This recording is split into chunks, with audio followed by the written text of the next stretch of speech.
Welcome to the Weekly. I'm Jeremy. I'm Chris. And this week on the Weekly, Lone Wolf RPG, powered by Dragonbane.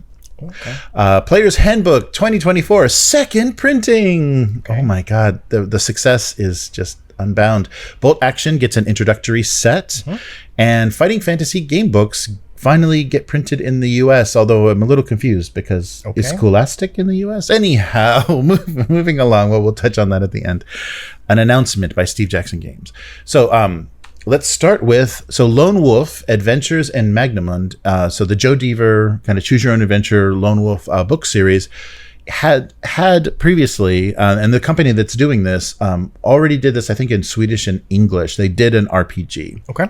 But now what they're doing is a kind of setting book for Dragonbane. So this won't be a standalone RPG. They're producing two books, kind of a world and a campaign book.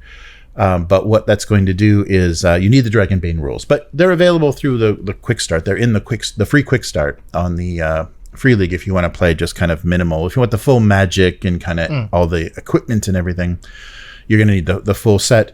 But yes, so Lone Wolf, the kind of choose your own adventure books, and they've been continuing. His son has kind of continued his legacy quite well. So Joe Deaver's son Ben is keeping them in print. There's definitive editions of this whole series, and I think they're hardcover, and they release them to kind of a big release, I don't think crowdfunding, but a release on the website. And I think they're getting through the whole thing, as well as a new series called The Huntress, which came out last year.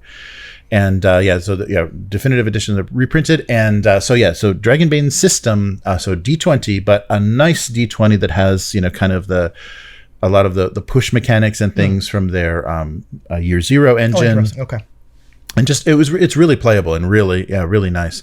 And they'll also include 10 professions in the core book. So similar to the game books, fighter, mage, hunter, and thief, and then more obtuse classes, professions like artisan, merchant, mariner, and scholar. So in these books, you're going to get professions, playable kin, heroic abilities, secondary abilities, schools of magic, the Kai disciplines, and equipment lists, monsters, strengths and weaknesses, rules for inspiration, and epiphanies. So this will be it's currently a Kickstarter campaign. They're going to produce two 256-page books, so that's like 512 pages of content for this setting to play with the Dragonbane rule set. So there will be a full campaign to play through in the world of Magnamund, which is the setting for Lone Wolf. And we've got a couple more weeks on the Kickstarter. And something interesting or noteworthy is Tove Gilbring was working on the original project and did a lot to kind of bring the Lone Wolf setting to this RPG. And she passed in 2022. So this is kind of a lot of her content will exist in this project. It's kind of her last writing. And they originally were thinking that they were just going to take her work and produce a comprehensive book, just maybe a system agnostic setting book for Magnamund, but decided to go with this Dragonbane project. And and it's illustrated by Lucas Thielen and also Tove. So Tove passed, and their partner Anders Gilbert is survived and is now they're still working on this. So yes, this is kind of the last of the kind of the Swedish support, and they had worked directly. They'd been working directly with Ben Deaver the whole time, even through the previous version. So this is not like a fan project or anything. This is done with the love and consent of the IP owner.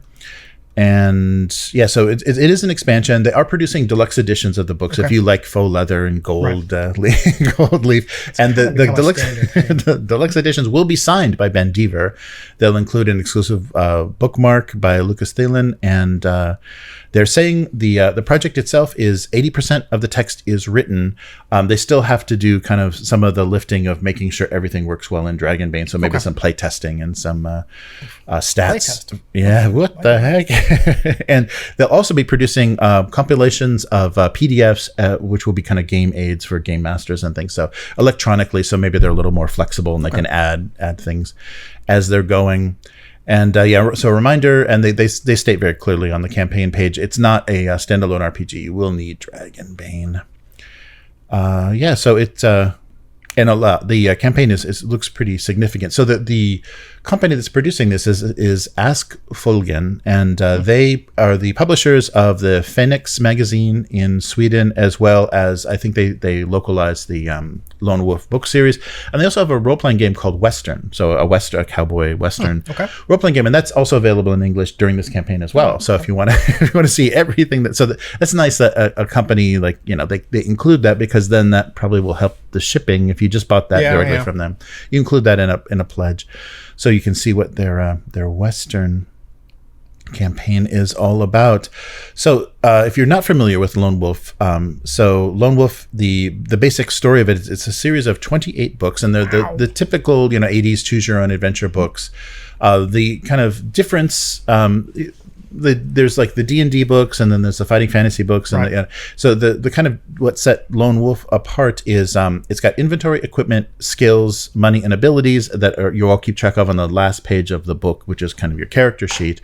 And it has an interesting, you don't need dice for this game book, because for the combat system you generate a random number. So you have a grid of numbers, and you just take a pencil and you point point it at just point at a random number on the grid, and that's your score. Yeah, it's a very random combat system. Well, or you're always going to be aiming for that left corner. Well, that's what I was going to say. Like, okay, I know there's a 20 down here somewhere. Yeah. Interesting. Okay, because it is interesting that you have a random number generator contained within the book, so you don't have to rely on dice outside. And as someone who's kind of interested in like minimal stuff, okay, how do you randomly generate a number without dice, right? And a grid, like a drop-down grid like that, is no, I'm thinking of like a drop die. Oh yeah, grid, right? The thing about the dropping a die is like that's pretty random. Like it bounces all different ways. Right? Like I'm thinking when I was like, I think that same place. Yeah, damn, I keep getting that too, right? If the numbers are close enough together, it might be, if you've got like a higher scores, or higher values surrounded by lower, lower values and stuff, it might be interesting, because you can't. I don't know. It depends on how it's randomized. Yeah. But I would have to imagine that the grid is just completely random. Yes. Right? Yes. There can't be a pattern to it. But I mean, user, you can just keep going. Oh, natural 20 again. Oh, natural 20. Right? It might not be very fun, but yeah. Yeah. And you could also turn the orientation if it's if it's a square. But yes. So the one thing that I was not familiar with. So these have been out of print for quite a while in. These were sorry, no, never mind. Talking about something else. They are in print now in this definitive edition. If you want to find the originals, if you want to see the original kind of paperback versions, eBay is probably your best friend. An exorbitant fee, I'm sure. Right. But my first experience, because I was more definitely like fighting fantasy and D&D in the 80s with the book orders, at school. So I didn't have any Lone Wolf books, but they did do like early days of kind of Apple gaming, like the iPad and iPhone had the Lone Wolf books as kind of digital versions of the Lone Wolf books, and so you got to experience it was a digital kind of reinterpretation, but it works pretty well for turn to this page, because it's all just like basically hyperlinked book, but it kept track of things. It did some of the bookkeeping and stuff, so that was my first experience, and I liked that setting is very fun. So the just quickly the kind of inciting incident in the story is you are a monk at a monastery, a Kai monastery, that is attacked, and basically you're the lone survivor, making you the last Kai lord, which is kind of a warrior monk with so Kai is kind of the special powers, and the setting. So the lands are Summerland, and your enemy are the Dark Lords, who are responsible for massacring all of the Kai users at the monastery, and so that you just kind of start. That's your starting point. You just kind of set out from there, and so the artwork looks great, very kind of old school fun. And I think it's, basically a lot of the people they use from the RPG version and everything. Cool. So if you're interested in a good system to choose and a fun setting that's just a little bit different. I mean, it's definitely, you'll feel the 80s inspiration, but it has its own, or the 80s, context, but it has its own flavor. All right, let's quickly jump to this.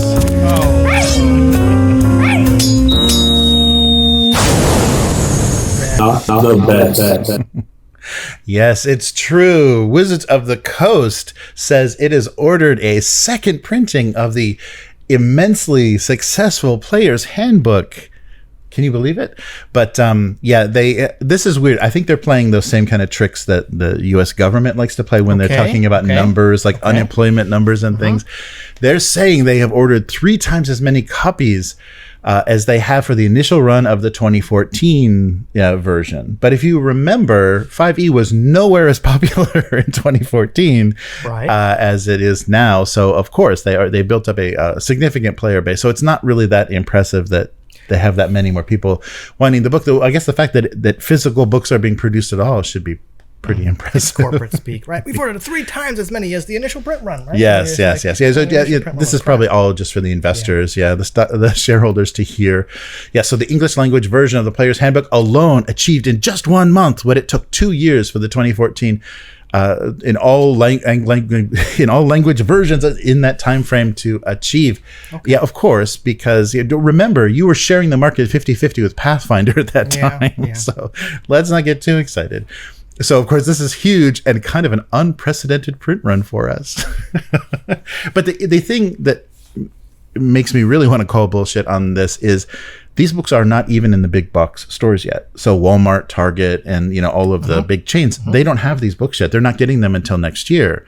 So those are going to be the significant numbers. I mean, I don't think the players, there's a built-in player base there, but that's accessibility. That's when the books are going to reach everybody. Because I was, around in the U.S., a few bookstores and things. I saw no sign of D&D anywhere, and I didn't know that they were not in the big box. I don't know. I was going to say, no. I'm sure they do care about accessibility, but I'm sure they also care about the whales. Yeah. Right, where it's like I don't know. Like the collectors.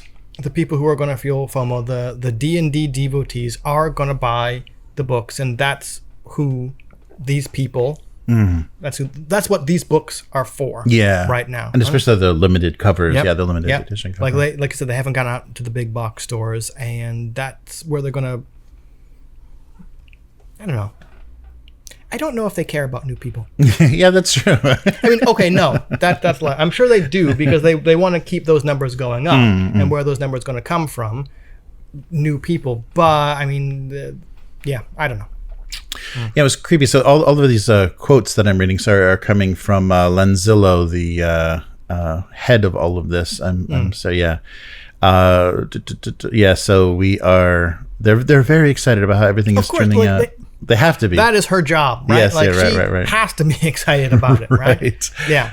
And the one creepy quote from this is, "We're seeing the pattern go exactly how we think it would." So they are predicting, because what they're talking about is like adoption, like people sticking with the 2014 rules and people adopting it. It's all going according to plan. I think she was stroking a cat on her lap when she was saying this. Yeah, a hairless cat. But so that they're we want to reward rather than punish people for their knowledge and their investment that they've made in 5e, which is why the original 5th edition rules from 2014 are still available and relevant, even though we tried to take them away from you until you complained on D&D Beyond. We want to make sure that the fans feel like the past decade they've invested wasn't meaningless. Unless you've moved on to another game, it has been meaningless. And of course, we've got the Dungeon Master's Guide well on the way. November 12th, you can enjoy that.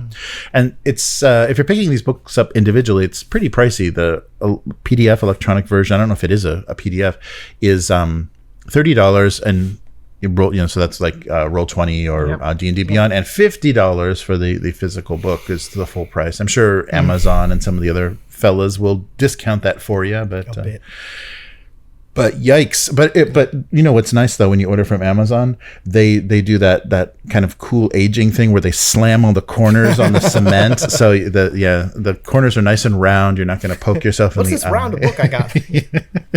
The binding is very stressed. It's really nice. Yes. So they're saying it's going swimmingly, even though we are still rather suspicious. We're not the target audience. So it doesn't matter what they say.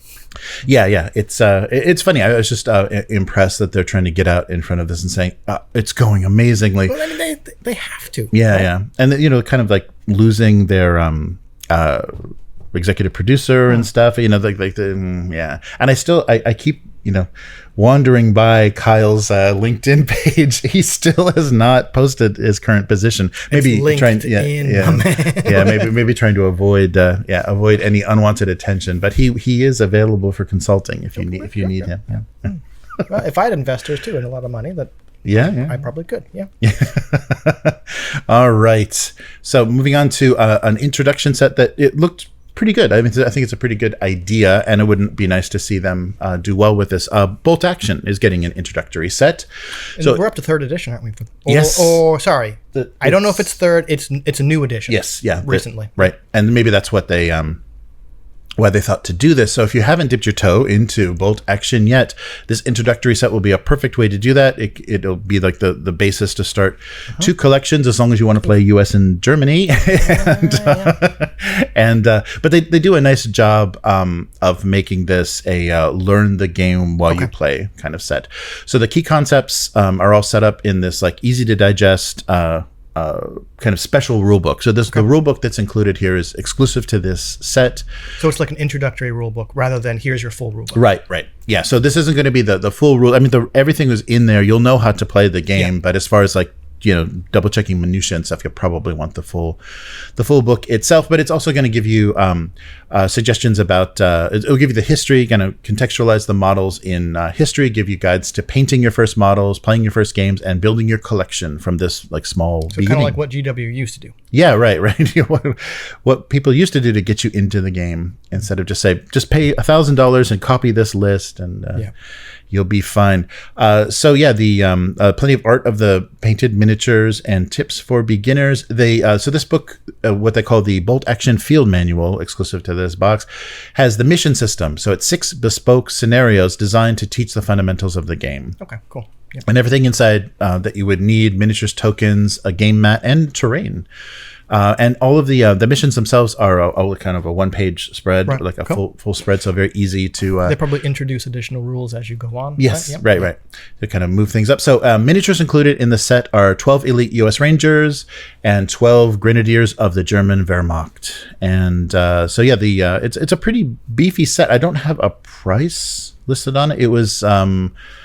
I went to the website though. It is on the website. I think it's like 100. Yeah, we're looking at 100 and something. So you get a 68-page rule book, the 24 miniatures, 12 of each, the plastic ruined farmhouse scenario. So not just cardboard, like actual nice plastic cast terrain, game tokens, a double-sided mat, which I think is just a poster paper, but you do get the order dice. So 3 gray, 3 olive drab to separate the forces, because you're drawing activation. You're drawing randomly, and then 8 6-sided dice, a branded bag for all of that, and then cardboard. A cardboard insert in the box that of course doubles as a bunker, so you can take it. It's printed. It's got graphics printed on it, so you can use it as the another actual piece of terrain.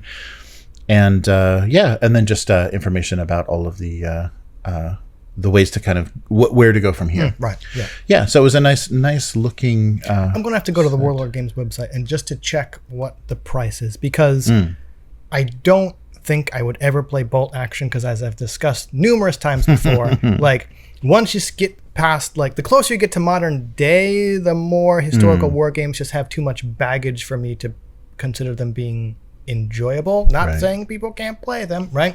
But I mean, this sounds like yes, like this is an introductory miniatures set. Yeah, it says. So I'm sorry, I misspoke. So $68 US, which is, in my opinion, reasonable. Oh yeah, because you're getting 24 miniatures, some good terrain, and then basically everything. Because you do need unique, dice and everything. So everything you need to play. Yeah, so $68 for an intro set is great. That is well below what other people may charge you.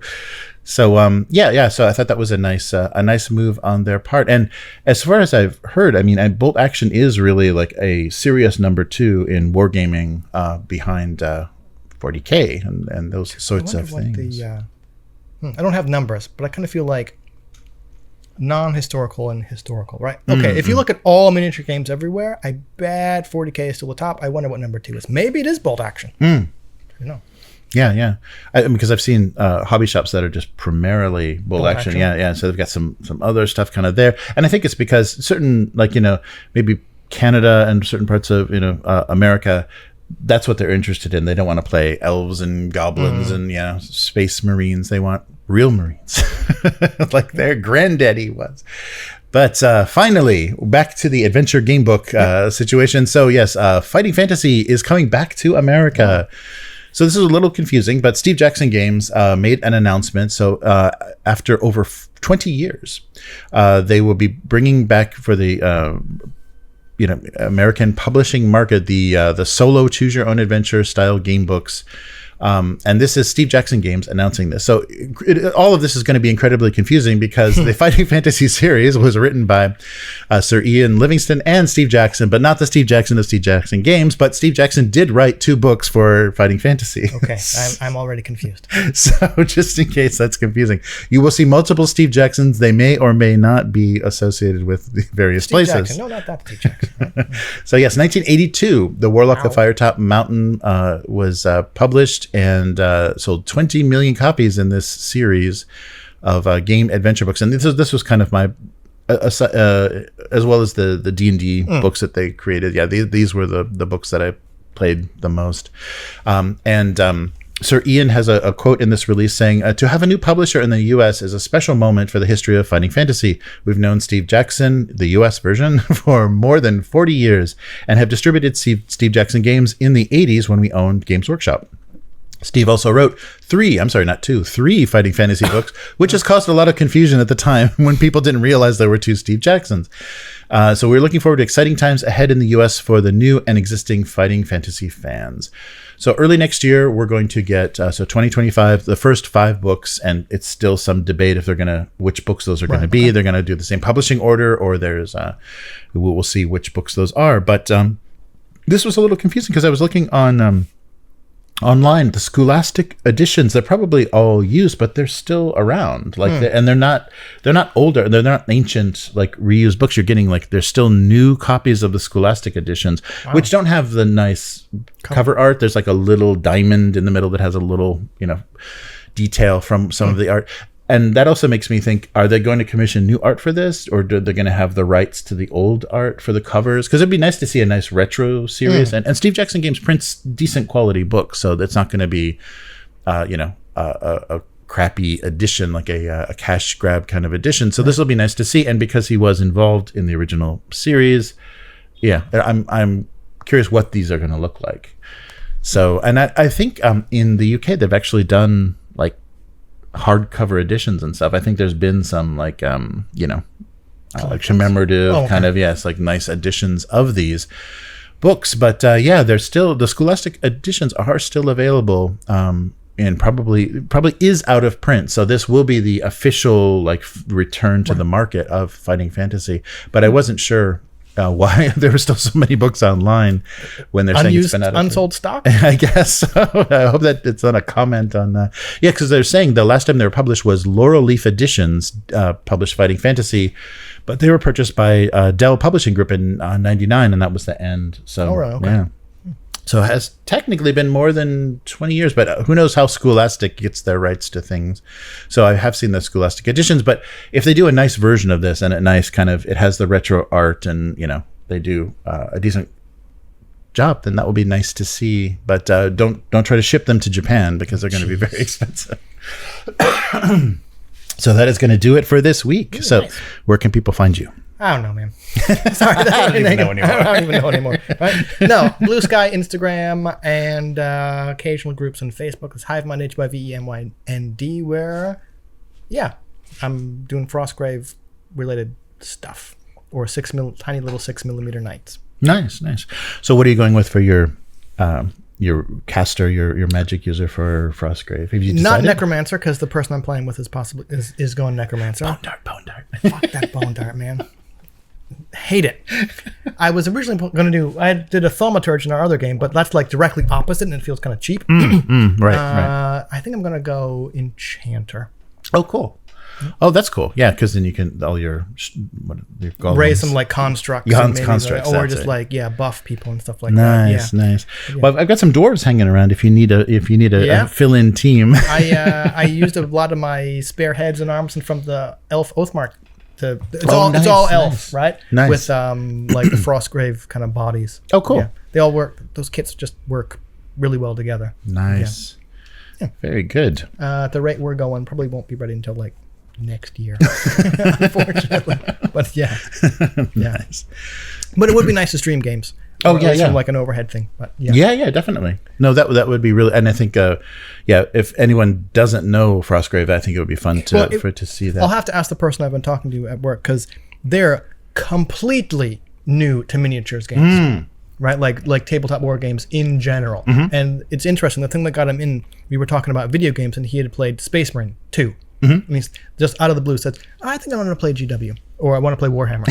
And I like, and you leapt out of your chair. Like, no, I think I said this before. Like, I didn't dissuade them. I just said, that's cool. Just be aware that you've jumped in at the most expensive possible point. And I said, there are lots of these other ones. Let me lend you some books. And I just happened to grab Frostgrave, and he's like, let's go with this one. And I'm like, okay, cool. Oh, nice. But it was like, we're talking about like buying paints, tools, brushes, like basic kind of like beginner concept. So it's been interesting to have a conversation with someone who is like a complete and utter beginner. So it would be interesting to also like stream a game with someone who is just like completely brand new to the hobby and get their thoughts and opinions like post or pre and post of actually playing the game. Yeah, no, that's a really good idea, because I think that seeing that someone's experience of that may inspire someone to say, oh, that's not for me, or wow, I want to do this too. It's also been interesting, like, not that I'm like a golden demon painter or anything like that is my Instagram or show, but like I remember like, oh yeah, like maybe this, not that it's not common knowledge, but this is like stuff that I learned like 30-ish years ago. Right. Remembering, oh yeah, people don't know this, or having to or talk about like the difference between these like paints and stuff, or brush sizes and stuff. It's been interesting. Yeah, and your first feeling is, why are these miniatures so small? Well, like, I'm being real positive. I'm like, yep, the first skill to learn is just getting the brush to go where you want it to go, right? Yeah. Yeah. Embracing yourself and everything. Yep. And nice. Yeah, that's good. Well, yeah, so look forward to that would be great content. Yeah. Excellent. So, how about you? I'm trying to do a Halloween stream. I've got a whole month of Halloween cartoons I've been working on, and they just changed the method whereby I upload my cartoons now to the website, so it's a little bit weird. I don't know why they changed it. Spooky. FTP is fine, but yeah, they've changed the system, so I'm getting used to that. And so there'll be a spooky candy-filled live stream coming soon, probably sometime next week, for the cartoon. So that's Abuse Cartoons on YouTube and Twitch. And if you want to read that cartoon and catch up on all the candy puns in October, gocomics.com/domestic abuse. And if you like what we're doing here on the weekly, consider becoming a weekling. The strongest of all supporters. You can do that at patreon.com/upturntable. Let us know what you want to see more of. Less game book talk, more something else. More candy. More candy eating. And so basically a great way to interact and send us like links for stories that would be interesting to discuss on the show. So you can also go to the website to see everything that we're doing. That's upturntable.com. And recently in the members section for YouTube, which you can access by that join button right there, for as little as $1, you can watch our debrief for the Alien RPG, where all the players kind of gave their thoughts. And just this was immediately after the 3 sessions. I think it actually ended up being 4 sessions. But I wasn't there for the 4th. Right. Oh, that's right. I had to play you as an NPC. You got a little political there. I don't know what was going on, but so the 4 sessions of a cinematic adventure, which is the longest way to play that, and so just basically seeing people's thoughts, and this was when that was a very new system and a very new game. So yeah, maybe our opinions will have changed, maybe, but it's fun to see. And some more crazy content. I unearthed a lot of 5e video actual play that we had talked about before the cast. And so keep an eye out for that. So everything Upturned Table on social media, and so Patreon and YouTube members have access to the same stuff, but the audio for this goes on the RSS feed for patrons. So if you want to listen to a nicer version of this and not actually watch us wiggling around, you can do that on patreon.com/upturnedtable. That's it for this week. Yes. We'll see you next week. Later, mortals. Goodbye.